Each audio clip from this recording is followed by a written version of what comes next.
नमस्कार, आप देख रहे हैं यूएनएन मीडिया और मैं हूं आपके साथ खुशबू सिंह।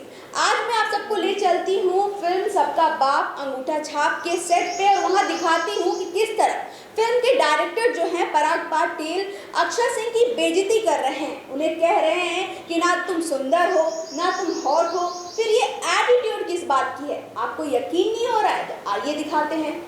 एक बात बताओ, सुनाइए। ना तुम सुंदर हो ना तुम हॉट हो, पर इतना सारा एटीट्यूड लाती कहां से हो?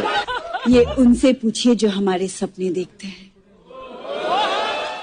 तो वही फिल्म के सेट पे तो मस्ती मजाक चल रहा था। दरअसल जब भी फिल्म से थोड़ा सा ब्रेक मिलता है तो अक्षय सिंह बनाने लगती है रील, और इस बार उन्होंने अपने डायरेक्टर के साथ रील बनाया।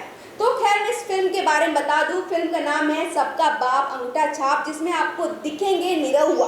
जी हाँ, अक्षय और निरहुआ की जोड़ी फिर से एक बार दिखने वाली है। इससे पहले वो लोग जान लेबूता की शूटिंग कर रहे थे, जिसकी शूटिंग हो रही थी लखनऊ में, और ये शूटिंग लखनऊ में नहीं लेकिन यूपी के बांदा में हो रही है। तो ऐसे ही मजेदार अपडेट्स के लिए बने रहिए हमारे साथ और देखते रहिए यूएनएन मीडिया।